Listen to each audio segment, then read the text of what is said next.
Once again doing Legend of Korra, and once again I'm recording this episode sort of like in my free time, I guess. Like, I know it might feel like all my time is free time, but I have a schedule obviously that I stick to with this channel where it's like, okay, at this time on this day I'll record this video and blah blah blah. But with Legend of Korra, I have been just kind of doing it whenever I want, a couple times a week, because I really enjoy the show, and I also am liking it enough that I don't want to come across spoilers for it. And now, you know how sometimes you won't watch a show for a long time, and then when you start watching the show, suddenly you're noticing the spoilers everywhere? That's starting to happen to me, where I'm like, out of nowhere, people are talking about Legend of Korra again in my circles, and I need to try to steer clear of any of the spoilers that pop up. So yeah, getting through this series faster is better for me. So what that means for you guys on my YouTube account is probably not much. I probably still am only gonna be doing one a week for the foreseeable future, but I might bump it up to 2 a week if my schedule allows for it here or there, and also if you guys enjoy it enough. So if you do, let me know in the comments and such. But otherwise, my Patreon account, the people on my Patreon will likely get more episodes. So if you want more episodes of Legend of Korra and you want to be a lot more ahead, you can go to my Patreon account in the description below. There'll be full-length versions of all the episodes, and it will be ahead of the YouTube releases. So Legend of Korra, episode 11. We are in the penultimate episode of season 1, which is pretty crazy. But they're short seasons. This is only a 12-episode season, so we're coming to the end of what I imagine is going to be the storyline. And we just, at the end of last episode, had Lin lose her bending, which is extremely sad because she is an absolute badass, and now she is bendingless. She cannot bend anymore. So yeah, let's get into this episode. As I mean, yeah, I assume this episode and the next episode, I mean, if I was to be the one to like pace this one, they would be taking down a lot of important figures in this one, and then in the final episode they take down Amon, or in this episode will end like partway through the battle with Amon or something. I don't know, but anyway, let's jump into the episode. Please support the video if you can. I would really appreciate it. The people on my Legend of Korra reactions, I'm loving reading your comments, and you're being very nice to me, and I appreciate it a lot, so thank you so much. And yeah, just support the video if you can. Anyway, let's jump into episode 11 of Legend of Korra. Here we go. Skeletons in the closet. Bending will no longer exist, and we will live in a world where everyone is finally equal. The United Forces are on their bending doesn't exist in our universe, and things are not equal. You ask women, people of different races, trans people, you ask them if we're equal. Then Amon will be the one who's running. I hate this being patient stuff. I know you do. Oh, Asami had the smallest smile for a little bit, and it dropped. She was enjoying watching Fabu. This dude, he was in episode 1. We figured out how to harmoniously coexist. You are a wise and noble hobo. It's probably terrible. This is the best tasting street gruel I've ever had. Seriously. I called Oh, it that's from alright. the fat. Can't sleep either? No. Oh, I was hoping I it'd be have this Asami, and awful pit Asami in and my Korra stomach. would have a Me talk. too. I think you're pretty incredible too. That's very but you nice. already knew that. It's nice, but I just have this Asami feeling in the back of my mind probably try whenever to they get some talk. sleep. I can't too. shake it. Next. Damn, a lot of benders being... Man, that's actually crazy how many benders are gonna lose their Coast is powers. clear. Like, Amon's already made a huge difference in the city. Some major players of the city have lost their bending. Theoretically, permanently. Once Maybe the they can United get it back Forces arrive, somehow. We need to be ready to help in any way we can. Any mecha tanks either. Huh? What's Amon planning or doing? Ah? Oh my god. Something's not right. Oh no. Shit. Oh, Korra's getting in that help.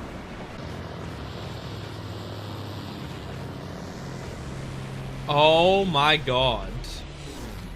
Planes? Oh my god. This is the first time they've seen planes like this? Propeller planes? Oh god. Oh god. Oh my god. That's actually...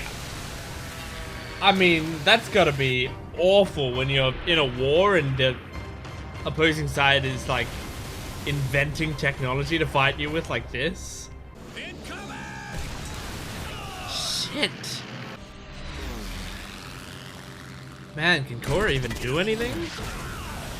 Feels like she's just having a doggy paddle around. Okay, here we go. Here we go. Yeah, there we go. Woo! Oh, only took down one before she fell off her thing. Nice! Oh, yeah, Arrow. Oh, no. Come on, Arrow! Oh, shit! Don't die. You were...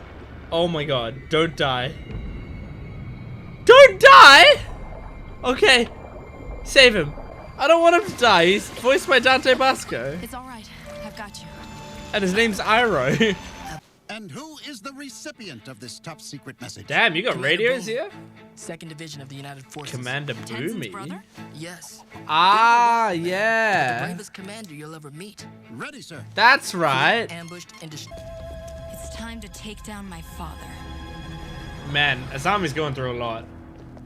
She was so happy earlier in the show. Like, Wait, so I'm sweet sorry, and but happy. I'm sick and tired of hiding from Amon. It's time I face him. That's not a good plan. You don't have to do that. Yes, I do. Oh, Asami. My grandfather would respect the Avatar's instinct. Your grandfather, Zuko? Is Zuko your father or your grandfather? I imagine it's one of the two. Love you back, big bro. I care about you too. Okay. Okay. That was a pretty nice interaction.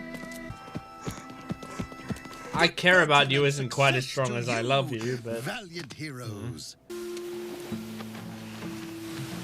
Okay. Hey, really infiltrating with those equalist masks. Ambush him. Okay, decent plan. I mean, this is the kind of plan you'd come up with in D&D. Oh! We were just transferred. This guy. Well, you're getting transferred again. We're not alone up here. Is that Tarlokk? Tarlokk? Oh, shit. I don't suppose you're here to rescue me. Nope. We Definitely had not. no idea you were here. I'm Amon's brother. What? Wait, Amon so... is he's a waterbender and a bloodbender. What? That guy was. What? Huh? Did you know? How did your Wait, brother end up that's becoming crazy. Amon? It all began with my father, Yakone. Yep. Amon was the firstborn under the name Noatak. I was born 3 years later. Noah talk? Don't talk back to me, son. Ever.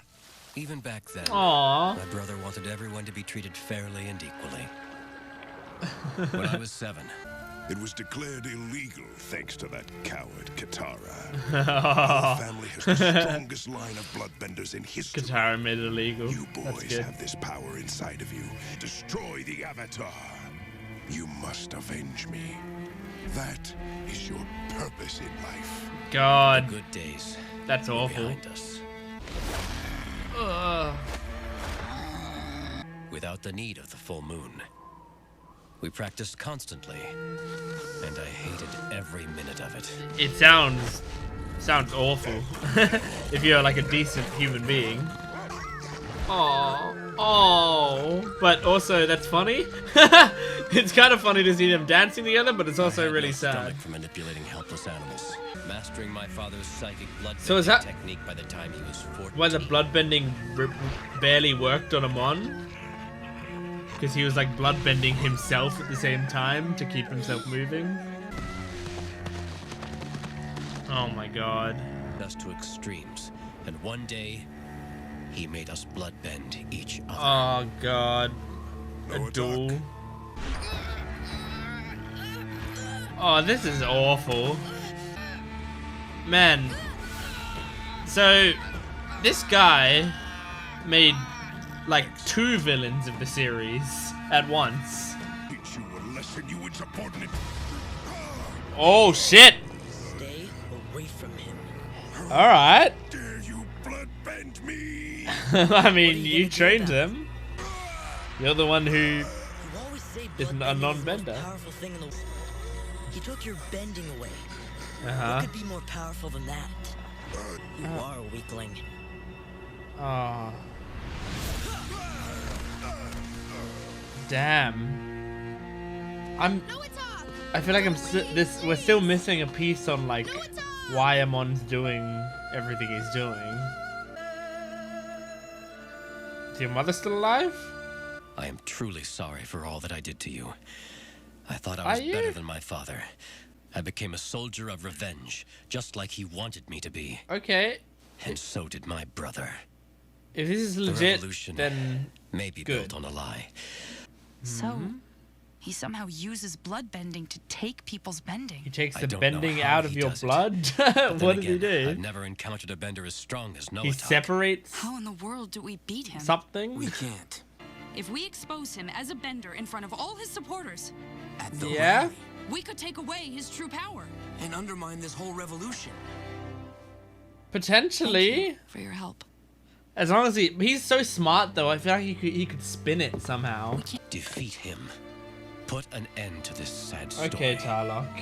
Okay, Tarlokk. Okay, that was the end of that episode. It ended very suddenly. I didn't even get credits for that one. Like there weren't even credits like as the, I guess it's just cut out of this version. Anyway. All right. So, man, so with Tarlokk, I think I have to talk about Tarlokk because like I just as I'm recording this episode, just like 8 hours ago, I posted to YouTube my reaction to episode, what would it have been? Episode like 8 or something, 8 or 9. The title that I titled my YouTube video was "I Hate Tarlokk," hate in capital letters, because that was the episode where it was revealed that he's a bloodbender and that he kidnaps Korra and stuff. That's a pretty fair reaction to Tarlokk in that episode, is to say you hate him. So I just posted that to YouTube today. So having this episode right after I post that, it feels like it's a sort of a response to that. It's not like Tarlokk has redeemed himself necessarily. It's not like he like that his actions were justified now that we know the true story or whatever, because what he was doing was oppressing people. He was taking away people's rights. So he was doing an evil thing. Like that's an evil thing to do. That's not even just like a kind of kind of blurred lines type thing, or like an iffy thing to do. Like if you're taking away people's rights like that, that is an evil act. So he was being evil. But like, I mean, firstly, we're learning more about him. And secondly, it feels like he is remorseful for it, but it's kind of hard to tell. I mean, this is one conversation that he had where he said, "I'm truly sorry, Korra, and I was doing the wrong thing, and I was doing whatever." So if we're taking him at his word, he seems remorseful, and if he's remorseful, I am always open to the idea that he can change.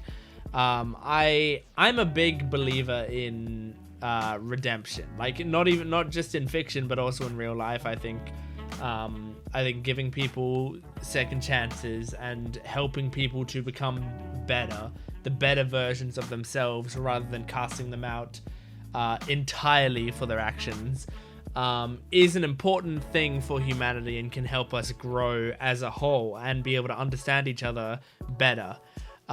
Because sometimes people are kind of bad, and they can work through it and get better, and then they will be able to contribute to people and they'll be able to help others.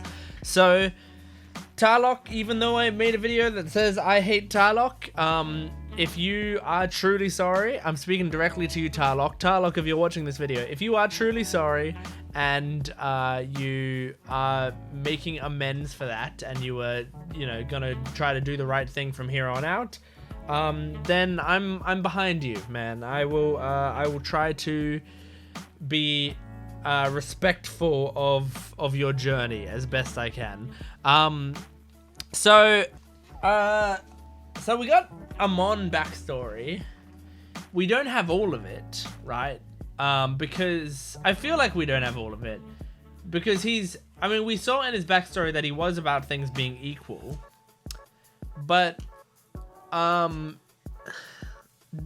don't know if we got the full backstory, because I don't think the conclusion that I would have gotten out of him getting away from his father there, the conclusion I would have come to is I have to get rid of the bending of all benders to equalize the world. Like there's a gap in there, I feel like, where he goes from this child being overly, I don't know. Well, I guess I can see it. I'm kind of thinking this through as, look, I finish an episode and then I start this discussion immediately. So I have no time to really sit there and think between watching the episode and doing my discussion. So if I change my point halfway through my discussion, forgive me. I'm thinking about it now. So what Amon knew, or what's his actual name? Noah Talk? That's what I have written down. I hope that's correct. I don't watch a show with subtitles, but I really should. So Noah Talk, what he knows is that his father was a bloodbender and was oppressing a lot of people and a big crime boss, but then his bending was taken away by Aang. And now he's going on to oppress and whatever. But then he so I guess what Amon would be thinking is that, oh, my father is terrible and look what he's doing. He's trying to create these other benders who can also do terrible things. But when he was doing terrible things, the only person who could stop him was Aang, and Aang did it by taking away his bending. So therefore, the way you stop these terrible people like my father, from doing this horrible stuff is to take away their bending like Aang did. And if you can do that to everyone, then everything's equalized. So I guess I can see how he gets from point A to point B. I still feel like there is a gap in that, and maybe that's what in next episode we're gonna see. We're gonna fill in that gap a little bit. I feel like there's just a tiny bit, maybe even just one extra scene of a flashback that they haven't shown us yet that will properly tie it all together. Because I feel like I can see where the leap happens. I can see the path that he would take, and if they don't end up showing anything, I think I am fine with that. I don't think I have too much of a problem with that. But I do feel like there's a missing link there. So I wonder if and how they're going to approach that scene, because I think it's going to be interesting. And now I wonder how he does the bloodbending thing. Also, I wonder if their parents were benders, right? If what's his name? not Tarlokk. Yeah, Tarlokk's parents, right? Was Tarlokk's mother a bender? Because if she was, then don't worry about what I'm about to say. But if she wasn't, then you would have a non-bender and a person whose bending has been taken away having children who are benders. I think I already talked about this though. I talked about this in the last video, didn't I? Where it's like, I think Katara and Sokka's parents were both non-benders and they had a bender child, so I don't think it necessarily passes down. I already talked about that in the last video. I just keep having this like idea that, you know, you have to be a bender. Both your parents or one of your parents has to be a bender for it to be passed down, but I don't know if that's true. I don't think it's true. And I haven't read your comments about that. If you've commented about that on the previous video, I didn't read them because I'm recording this like super far in advance. So, I mean, you can still tell me in the comments below on this video, but just know that I'm not gonna read it for a while. But yeah. Anyway, what does that say? Oh yeah, Tenzin's brother Boomy. I think I may have said in the last video. I vaguely remember myself like wondering if Tenzin, like if Aang and Katara had any more kids other than Tenzin, and I guess I forgot that there was at least Boomy. Maybe there are some more brothers or sisters. I feel like if I was Aang and Katara, I would have had as many kids as possible because you are trying to, you know, get more airbenders in the world. So I imagine maybe they actually have a lot of kids, but I don't know if that's true.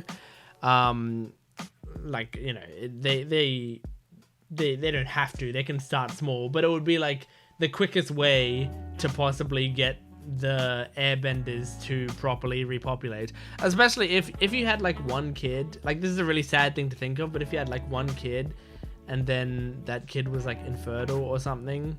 I don't want to say kid. That person that you birthed when they grew up and then were an adult, and were thinking about having kids, they found out that they were infertile or something, and then it's just like the airbenders end there. That's a really sad thought, you know. So yeah, I feel like they would have the best chance if they just had like a ton of kids. But I don't know. I can't remember because I feel like they have mentioned this already. Like them, if Tenzin has multiple siblings, but all I know now is Boomy, which obviously named after King Boomy from Avatar: The Last Airbender.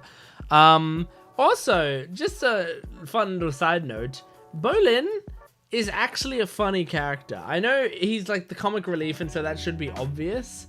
But I feel like when he was first introduced, I was like, oh, I get it. He's like the funny guy. He's the Sokka or whatever.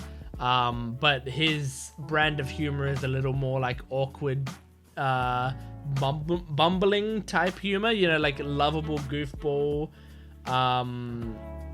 Like, I guess that's kind of what Sokka is. But there's a definite distinction between both of their types of humor that I can't quite... I guess like Sokka is like very willingly witty and pun based, and Bolin is a little more stumbly and I guess kind of more charismatic in a way, you know, like more lovable, more he's a good guy.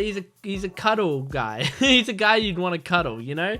But I thought after the first couple episodes, I feel like I thought maybe, you know, like the voice actor's doing a good job, but he's probably not really that funny of a character or whatever. But I feel like every episode now he has at least one or two lines that make me laugh, you know, and the delivery of it is good. And I think what's good about it is I don't think they dwell on his jokes too much. They don't tend to like really drag them out or linger on the shot when the joke happens or whatever. It feels like almost throwaway jokes where you don't even realize what's happening until a little bit. Like in this episode, it was the thing of him just like looking through the what are these called? The like eyepieces, whatever. He's looking through the eyepiece, and then he realizes that it's the wrong way around, and he just goes oops and flips it around, and it immediately like cuts away pretty much. It's a good joke. Like it's a very simple, quick one, but it works for the scene. It's funny, and again, it doesn't dwell on it. So he's actually a very funny character, and I think it took me a while to actually like admit that properly, which is a weird thing. But yeah, anyway, next episode is the final episode of the season, so I'm very excited to see that. I'm hoping I'm going to get time to watch it soon, like within the next couple days, because I'm really curious about how season 1's going to end. So anyway, thank you so much for watching this episode of Legend of Korra. Please make sure to support the video if you can, liking, commenting, and subscribing, and go to my Patreon account for full-length early access and exclusive videos. I will see you next time. Goodbye.